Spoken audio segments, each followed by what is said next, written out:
রেখাকে করেছো মা আর আমাকে করেছো পাগল। বুবলির মা হওয়ার খবরে উত্তাল নেট পাড়া, সেই পালে হাওয়া দিয়েছে সাকিবের নীরবতা। অন্যদিকে একদল বিনোদন প্রেমী অপেক্ষায় আছেন অপু বিশ্বাসের প্রতিক্রিয়া দেখতে। এদিকে ধোঁয়াশা ছড়িয়েছে বুবলি আসলে কোথায় ডেলিভারি করিয়েছেন, দেশে নাকি মার্কিন মুলুকে। উত্তর মেলেনি কারো কাছ থেকে। সাকিব, বুবলি কিংবা অপু সবার মুখেই যখন কুলু, তখন ফেসবুকে ভাইরাল হয়েছে সাকিব ও অপু বিশ্বাসের একটি সিনেমার ক্লিপ, যেখানে অপু বিশ্বাস দিনা চরিত্রে অভিনয় করছে। তিনি সাকিবকে বলছেন, ওই বাচ্চা আমার হওয়ার কথা ছিল, ওই বাচ্চা আমার হওয়ার কথা ছিল, অথচ মা হয়েছে রেখা। তুমি রেখাকে করেছো মা আর আমাকে করেছো পাগল। অপু বিশ্বাসের এই ডায়লগ ছড়িয়ে পড়েছে পুরো নেট পাড়ায়। সিনেমার এই অংশটিকে সাকিব, বুবলি ও অপুর বর্তমান পরিস্থিতির সঙ্গে মিলিয়ে হাস্যরসে মজে উঠেছে নেটিজেনদের একাংশ। মূলত সম্প্রতি কন্যা সন্তানের মা হয়েছেন চিত্রনায়িকা শবনম বুবলি। গত 5ই জুন নিজের একটি ফেসবুক পোস্টের মাধ্যমে তিনি জানান,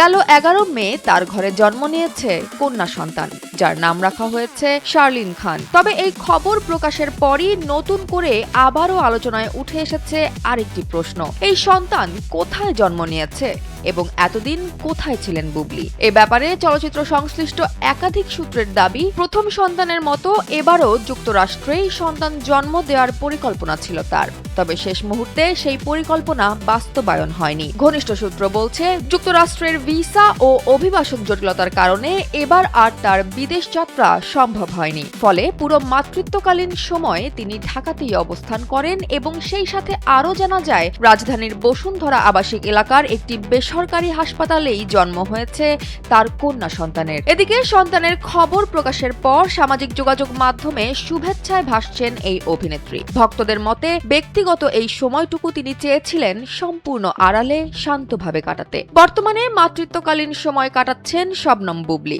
শারীরিকভাবে সুস্থ হয়ে উঠলে আবারও শুটিংয়ে ফিরবেন বলে জানা গেছে।